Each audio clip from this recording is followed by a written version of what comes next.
Hello दोस्तों, welcome to sleepy classes. दोस्तों आज हम साइंस एंड टेक्नोलॉजी के जो रिसेंट क्वेश्चन आए हैं उनके ऊपर डिस्कशन करेंगे कि मेंस के अंदर कौन कौन से क्वेश्चन आए हैं, तो इसके ऊपर बात कर रहे हैं आज। ठीक है दोस्तों, चलिए तो पहले तो दोस्तों प्रमोशन हो जाए थोड़ी सी।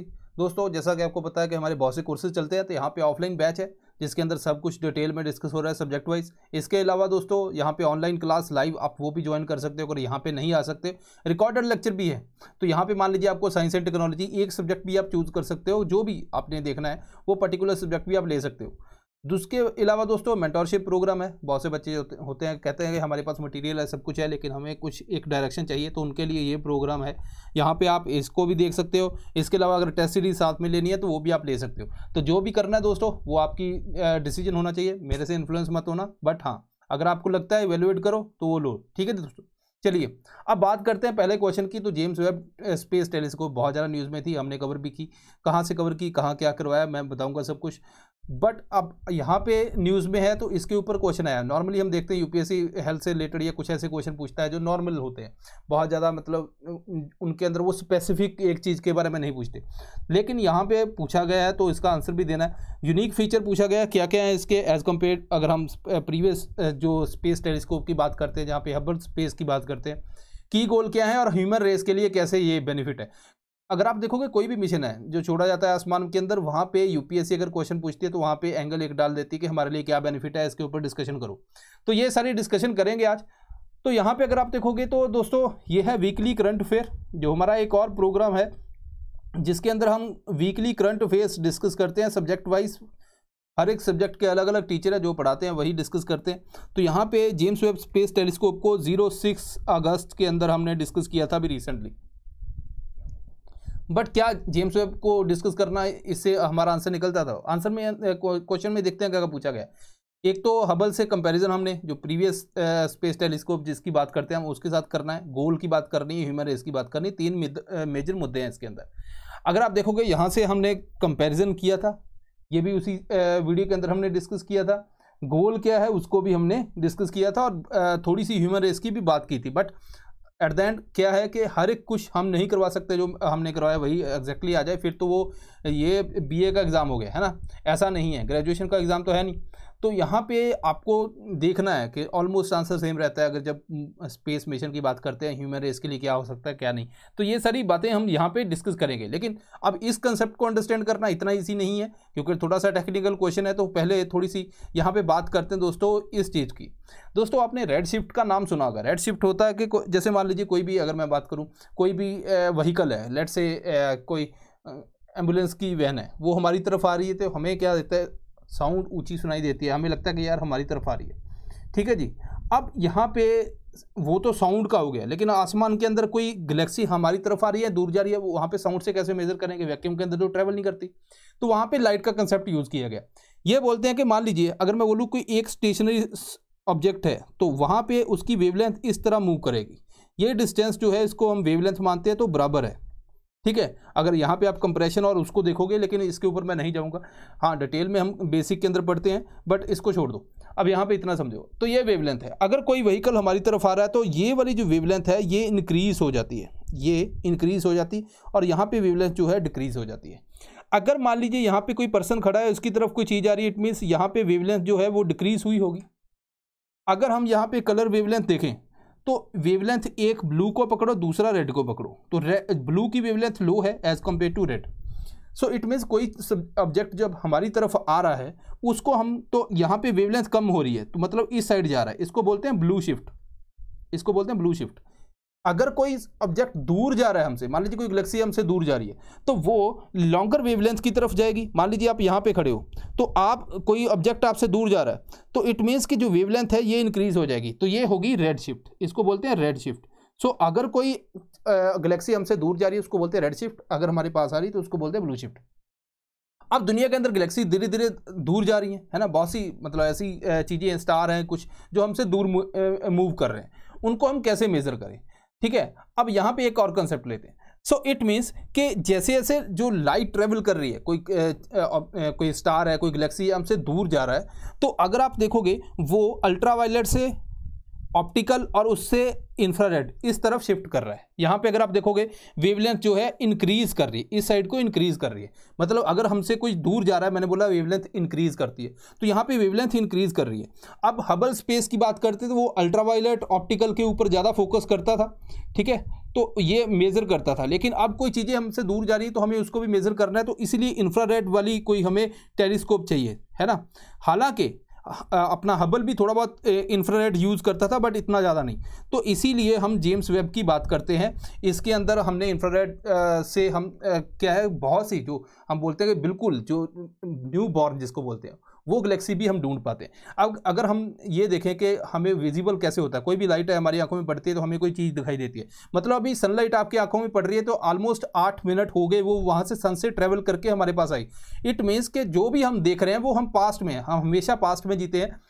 जो भी हमारी इन्फॉर्मेशन हमारे पास अभी करंट इन्फॉर्मेशन जिसको हम बोलते हैं कि सनलाइट की है, लेकिन वो तो 8 मिनट पहले ट्रेवल की थी, अब तो सन के कोई और फंक्शन कर रहा होगा जो हमें आने वाले 8 मिनट में पता चलेगा। सो इसी तरह गैलेक्सीज हैं बहुत दूर है जो जिनकी लाइट अभी तक हमारे पास पहुंची भी नहीं, तो वो भी धीरे धीरे हमारे पास पहुंचेगी। अगर वो रेड शिफ्ट की, अगर वो इंफ्रारेड के ऊपर जा रही हैं, स्पेक्ट्रम के ऊपर, तो हमें इंफ्रारेड वाली टेलीस्कोप चाहिए उनको मेजर करने की। ये सारी चीज़ें हैं। चलिए, सो एक तो ये बेसिक डिफरेंस हो गया जो आई होप के कंसेप्चुअल क्लैरिटी आपको होगी। दूसरी अगर हम बात करें ऑर्बिट की, तो अगर आप देखोगे हबल स्पेस तो यहाँ पे अर्थ है, अर्थ के पास में ही ऑर्बिट यहाँ पे था, लेकिन जेम्स वेब बहुत दूर है, इसको बोलते हैं लैग्रेंज पॉइंट 2। अगर आप देखोगे ये दोस्तों सन है, ये अर्थ है, बीच में एक ऐसा पॉइंट है जो स्टेबल रहता है, या दोनों के बीच में एक स्टेबल पॉइंट है। मान लीजिए आपके पास मैग्नेट है, 2 मैग्नेट है, और मैं चाहता हूं कि आप बीच में अगर आप यहां पे रखोगे कोई, लेट्स से आपके पास आयरन पिन है, तो वो इस साइड अट्रैक्ट कर लेगी, यहां पे इस साइड, लेकिन एक बीच में एक ऐसा पॉइंट है जहां पे वो स्टेबल रहती है, दोनों में से कोई भी उसको एक प्रॉपर फोर्स नहीं लगा पाता है ना, वो स्टेबल रहती है। उस पॉइंट के ऊपर हमें जाना है। ऐसे हमारे पास लैग्रेंज पॉइंट है L1, L2, L3, L4, L5। अगर आपको सन ऑब्जर्व करना है, ये है सन। अब इसका बेनिफिट क्या होता है, देखो कोई भी चीज़ जितनी ज़्यादा स्टेबल होगी उसका फ्यूल और उतना कम यूज होगा, है ना, मोस्ट एफिशिएंट होगी, और वो उतनी ही उसकी लाइफ बढ़ जाएगी। अगर मान लीजिए आपको सन ऑब्जर्व करना है तो आपके पास L1 पॉइंट है, जिसके आदित्य L1 अपना, ठीक है, तो वो पॉइंट है। लेकिन अगर आपको स्पेस ऑब्जर्व करना है तो आप चाहते हो कि सनलाइट इतना ज़्यादा पड़े ना, तो आपके पास है L2, इसी के ऊपर जेम्स वेब टेलीस्कोप को भेजा गया। दूसरा डिफरेंस ऑर्बिट के ऊपर आ गया। तीसरा अगर हम देखें तो अगर मिरर, जितना ज़्यादा बड़ा मिरर है उतनी ज़्यादा लाइट जो है वो कलेक्ट करेगा, उतनी ज़्यादा हमारे पास इन्फो आएगी। तो अगर आप हबल का देखोगे वो छोटा सा है, ये वाला जेम्स वेब है काफ़ी बड़ा है। ओके, गोल क्या है? गोल आपको पता है कि अर्ली यूनिवर्स, क्योंकि जितनी ज़्यादा लाइट कलेक्ट करेंगे हम उतना ही यूनिवर्स के बारे में जान पाएंगे। अर्ली यूनिवर्स को हमने ढूंढना है। इसके अलावा बहुत सी जो फेंटेस्ट हैं, अर्लीस्ट गैलेक्सीज हैं, जिनकी लाइट धीरे धीरे हमारे पास पहुंच रही है, इंफ्रारेड की तरफ वो शिफ्ट हो गए हैं, वो सारी हमें कलेक्ट करनी है। एक्स्ट्रा सोलर प्लैनेट, कहीं कोई लाइफ है या कुछ है, ये सारे इसके गोल्स हैं। अगर आप देखोगे ह्यूमन रेस के लिए क्या बेनिफिट है, देखो आपको पता है कि वन अर्थ जो है वो हमारे लिए एक एंगल ये ले लेते हैं, हालांकि उन्होंने बेनिफिट पूछा है, हम टोटल देख लेते हैं। अगर आप इमेजिन करो वन अर्थ है, हम बोलते हैं भाई हमारे लिए सफिशिएंट नहीं है ना, हमारे पास जितनी तेज़ी से हमारी पॉपुलेशन बढ़ रही है तो उतनी तेज़ी से हमारे पास रिसोर्सेज नहीं है, तो हमें एक तो रिसोर्सेज चाहिए, तो उसके लिए हम दूसरे कोई एक्स्ट्रा प्लेनेट वगैरह या कुछ वहाँ से हम लेके आ सकते हैं, है ना। जैसे हम मीटियोराइट की बात करते हैं, उसके अंदर कुछ ना कुछ मिला, है ना, तो वैसे ही हम कोई और प्लेनेट देखते हैं, वहाँ पे क्या उसकी एनवायरनमेंट वहाँ पे कैसा है, तो हम कुछ ना कुछ ऑब्जर्व करते हैं, कोई मटेरियल हमें या कोई रिसोर्सेज ऐसे कुछ मिल जाए। लाइफ की हम देखते हैं कि एक्स्ट्रा सोलर लाइफ कहीं कुछ मिल जाए, तो उसके लिए कि लाइफ वहाँ पे एग्जिस्ट करती हो, इसके बारे में बात करते हैं। दोस्तों हमारा ओरिजिन कैसे हुआ, ओरिजिन के बारे में जो भी हम अभी तक थ्योरीज पढ़ते हैं, ये सारी इन्फॉर्मेशन जो हमें अभी तक लगता है वैसे ही है, बिग बैंग की बात करते हैं जब, लेकिन विद द टाइम क्या हमारे पास रिजल्ट निकल के आता है, उसके बेसिस के ऊपर हम बहुत सी चीज़ें इन्फॉर्मेशन निकाल सकते हैं। अब यहाँ पे ये सारी चीज़ें हैं। इसके अलावा अगर बात करें दोस्तों, तो एक साइंटिफिक टेम्पर भी तो बिल्ड होता है लोगों के अंदर, हाँ कि बाहर भी दुनिया है, बिकॉज ग्रो करना ही ह्यूमन का एक काम है कि पहले जो हमारे पास इंफॉर्मेशन है विद द टाइम हम ग्रो करते जाएं। क्या पता हमें कोई एडवांस्ड सिविलाइजेशन मिल जाए, एडवांस सिविलाइजेशन। एडवांस सिविलाइजेशन मतलब जो ऐसे लोग जो हमसे भी बहुत ज़्यादा एडवांस है, उनके पास टेक्नोलॉजी है, तो ऐसी कोई दुनिया मिल जाए तो उसके बेसिस के ऊपर हम बहुत ज़्यादा आगे ग्रो कर सकते हैं। लेकिन अदर एंगल देखोगे तो जब हम क्या कहते हैं कि अपने घर की तरफ नहीं देख रहे, दूसरी साइड के ऊपर देख रहे हैं, जैसे मान लीजिए हम ढूंढ रहे हैं कि कोई ऐसी लाइफ मिल जाए या कोई ऐसा प्लेनेट मिल जाए जहाँ पे लाइफ एग्जिस्ट कर सकती हो, ये वो सारा हम शिफ्ट कर जाएं या कुछ वहाँ पे कुछ किया जा सके। उसकी वजह से क्या होगा कि हम अर्थ को जो है सस्टेनेबल यहाँ पे डेवलपमेंट नहीं कर रहे, सस्टेनेबल लाइफ नहीं है। अगर यहाँ पे आप देखोगे तो बहुत ज़्यादा हम पोल्यूशन कर रहे हैं, ग्लोबल वार्मिंग, ये सारी चीज़ें चल रही हैं, उसको ठीक करना भी जरूरी है, क्योंकि one earth is more than sufficient अगर आप उसको एफिशिएंटली यूज़ करो। ठीक है, ये भी एक एंगल है जो जिसके ऊपर हमें बात करने की ज़रूरत है। तो ये सारी चीज़ें हैं दोस्तों, तो एडवांसमेंट है, डेफिनेटली है, तो इसके ऊपर हमने सारे एंगल आई गेस कवर कर लिए हैं। चलिए इसी खुशी में दोस्तों आगे बढ़ते हैं। हाँ, ये बेसिक प्रिंसिपल पूछे वैक्सीन डेवलपमेंट के, इजी क्वेश्चन था। How do vaccine work, what approaches adopted by Indian vaccine manufacturer to produce कोविड-19 वैक्सीन। ओके दोस्तों, वैक्सीन का अगर हम देखें, जब स्टार्टिंग के अंदर बनी तो हमने वहाँ पे पेड लेक्चर के अंदर जो हमारा साइंस एंड टेक का बेसिक है, यहाँ पे हमने हाउ डू वैक्सीन वर्क और ये सारी चीज़ें डिस्कस की थी। तो इसके अलावा इंडियन मैन्युफैक्चरर क्या क्या इनएक्टिवेटेड वैक्सीन की बात कर रहे हैं, यहाँ पे एक एग्जांपल है। दूसरा, इंडिया फर्स्ट जो mRNA वैक्सीन है, ये शॉट बनाया था, तो शॉट के ऊपर भी आप एग्जांपल कोड कर सकते हैं, डिपेंड करता था आपके ऊपर। चलिए पहले बात करते हैं दोस्तों, अगर हम वैक्सीन की बात करते हैं, हमारी अगर इम्यूनिटी की बात करें दोस्तों, तो एक है एक्टिव इम्यूनिटी, दूसरी है पैसिव। ठीक है, अब एक्टिव इम्यूनिटी और पैसिव इम्यूनिटी के अंदर क्या फ़र्क है? एक्टिव इम्यूनिटी होता है कि ऑर्गेनिज्म हमारी बॉडी के अंदर आया, मान लीजिए किसी को कोई डिजीज़ है, बॉडी रिस्पॉन्स करती है। ठीक है, बॉडी रिस्पॉन्स करेगी और ये एंटीबॉडीज़ जनरेट करेगी, इससे हमारी इम्यूनिटी बढ़ती है, हमारी प्रोटेक्शन आती है। अब ये नेचुरल भी हो सकती है, लाइक फॉर एग्जांपल अगर हम बात करें किसी को कोई डिजीज़ होगी, अब उसके बाद बॉडी के अंदर जो इम्यूनिटी आ गई कि वो दोबारा डिजीज़ होगी, तो वो मे बी थोड़ा बहुत प्रोटेक्ट कर पाए। दूसरी होती है वैक्सीन डेराइव्ड, आपने वैक्सीन के अंदर ही ऑर्गेनिज्म भेजा, यही इसी टाइप के जैसे नेचुरल है, तो यहाँ पे आप ऑर्गेनिज्म इनएक्टिवेटेड, किल्ड वर्जन, बहुत से वर्जन आते हैं, ठीक है, जो हमने डिस्कस किए थे, ये भेजा और बॉडी वही एक्शन रिपीट करती है, इम्यूनिटी क्रिएट करती है। कैसे? बॉडी हमारी एंटीबॉडीज़ जनरेट करती है ना। पैसिव के अंदर क्या होता है? डायरेक्टली हम एंटीबॉडीज़ इंट्रोड्यूस करते हैं, जैसे for example mother to baby है ना दोस्तों, मदर टू बेबी मिल्क के थ्रू वो एंटीबॉडी, लेकिन ये शॉर्ट टर्म रहती है, ज़्यादातर टेम्परेरी होती है, ये ज़्यादातर परमानेंट रहती है। तो अगर मैं देखूँ कि बॉडी का एक मैकेनिज्म है, मैकेनिज्म क्या है कि कोई भी बाहर से चीज़ आई जो नॉन सेल्फ है, उसको एंटीजन बोलते हैं, बॉडी उसके रिस्पॉन्स के अंदर एंटीबॉडीज़ बनाती है, और इसी तरह हमारा इम्यून सिस्टम वर्क करता है।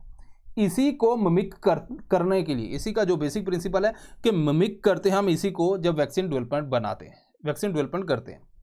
अब वैक्सीन काम कैसे करती है? काम की जब बात करते हैं तो देखो यहाँ पे स्टेप 1 क्या है, कोई भी चाहे आप जैसे मान लीजिए कोविड-19 के अंदर काफ़ी टाइप की वैक्सीन बनाई गई, कोई इनएक्टिवेटेड, मान लीजिए जैसे कोरोना वायरस है, उसको हमने इनएक्टिवेट किया कोई केमिकल की वजह से, है ना। अगर मान लीजिए, अब यहाँ पे चलो एक एग्जांपल ले लेते हैं, आपको इजीली समझ आ जाएगा। अब यहाँ पे जो है कोरोना किसी को हुआ, डायरेक्टली बॉडी के अंदर गया, बॉडी ने उतनी इम्यून सिस्टम हमारा काम करना स्टार्ट किया, एंटीबॉडीज़ बनाई, हो सकता है हमारी बॉडी के अंदर इम्यूनिटी आ जाए, वैसे ही नेचुरली हो सकता है हमारी बॉडी के अंदर इम्यूनिटी ना आए, हमें कोविड हो जाए।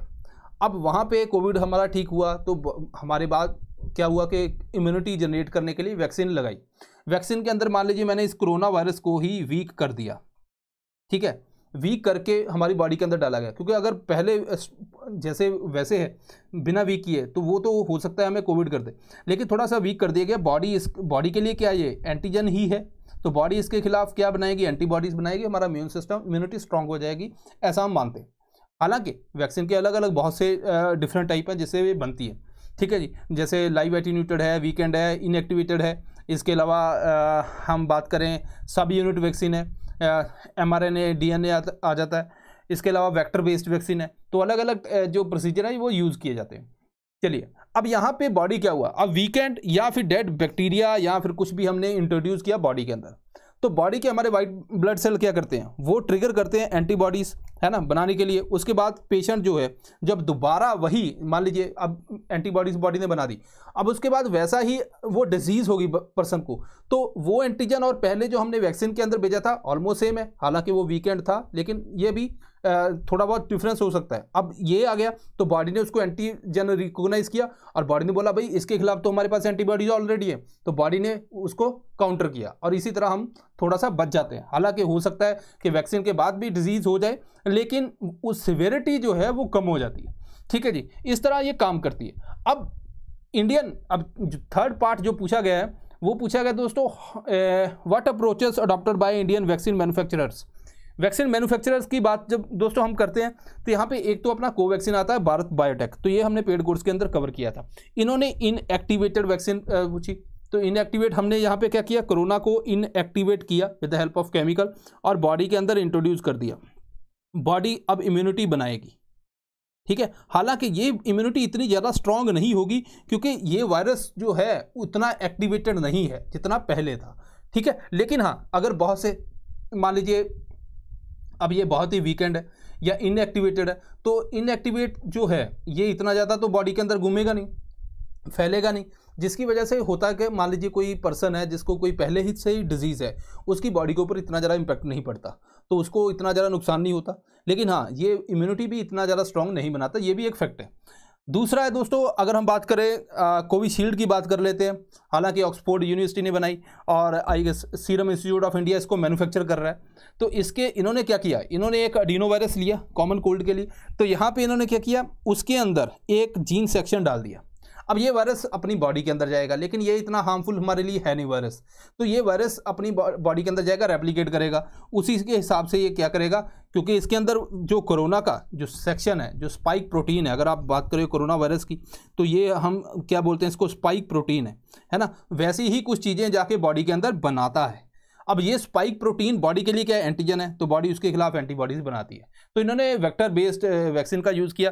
एक और एग्जांपल आप ले सकते हो, इंडिया की रिसेंटली जो mRNA बेस्ड वैक्सीन आई है, तो उन्होंने mRNA का यूज़ किया। mRNA का यूज़ क्या करते हैं, जैसे मान लीजिए मैंने बोला कि ये स्पाइक प्रोटीन है, अब DNA है हमारी बॉडी के अंदर, वो बनाता है RNA के बाद बनता है दोस्तों स्पाइक प्रोटीन, है ना। स्पाइक प्रोटीन, अगर मैं सिंपल भाषा में बोलूँ प्रोटीन, इतना समझो, हमारी बॉडी के अंदर प्रोटीन बनता है। सो हम क्या कर सकते हैं, इस प्रोसेस से क्या कर सकते हैं, हमने क्या किया, जो कोरोना वायरस है उसका स्पाइक को बॉडी के अंदर भेजा। स्पाइक क्या है, प्रोटीन है ना। बॉडी ने रिकॉग्नाइज किया भाई ये तो एंटीजन है, और बॉडी ने क्या बनाया, एंटीबॉडी बनाई, तो इम्यून सिस्टम एक्टिवेट हो गया। अब मैं क्या करता हूँ कि यार ये वायरस के साथ लैब के अंदर खेलना बहुत मुश्किल है, ईजी नहीं है, क्योंकि हमें भी जो लैब के अंदर काम करते हैं उनको भी डर है कि उनको हो जाए। तो हम क्या करते हैं कि RNA बेस बनाते हैं, RNA बॉडी के अंदर चला गया। अब RNA क्या बनाता है, प्रोटीन, तो RNA जब बॉडी के अंदर जाएगा वो स्पाइक प्रोटीन बनाएगा, स्पाइक प्रोटीन, तो वही चीज़ है जो हमने ऑलरेडी यहाँ पे सेंड की थी। तो अब इसी के खिलाफ बॉडी बोलेगी यार ये तो एंटीजन है, तो हम क्या बनाएंगे, एंटीबॉडीज।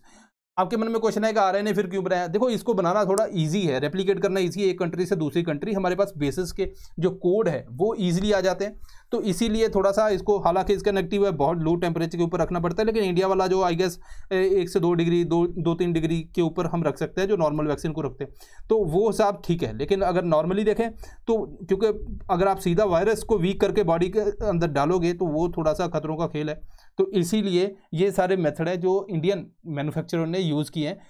एग्जाम्पल के कोड की, तो इतने में आपका आंसर कंप्लीट हो जाएगा, है ना। तो बहुत ज़्यादा आप नहीं, ऐसा नहीं कि वो पूरी वहाँ पे वैक्सीन के ऊपर लिख दो, वो कहेंगे यार तू यहाँ पे क्या कर रहा है, सीरम इंस्टीट्यूट इंडिया में आओ ना, है ना भाई, इतना वैक्सीन के अंदर नॉलेज है तुझे, तो वहाँ पे नहीं जाना हमने, तो हमने उतना ही लिखना है जितना वो डाइजेस्ट कर पाए और हमारे पास टाइम जितना है। तो ये सारी चीज़ें दोस्तों जो हम यहाँ पे कोड कर सकते हैं। आई गेस कि आपको थोड़ा सा आइडिया लगा होगा कि किस तरह काम करते हैं। मन लगा के पढ़ो दोस्तों, मन लगा के पढ़ने से क्या होता है कि आप चीज़ों को समझते हो। अब आपको मन में आएगा यार ये तो हमने प्री के अंदर पढ़ा था, अब मेंस में पूछ लिया, है ना, ऐसे बहुत से बच्चों के मन में आएगा, लेकिन मन में आने से क्या होता है ना, तो वो वहाँ पे आना चाहिए। वहाँ पे कैसे आएगा, जब आप अपने दिल से पढ़ोगे, प्रोसेस के ऊपर फोकस करोगे, रिजल्ट अपने आप आएंगे दोस्तों। सो मिलते हैं next time, thank you very much.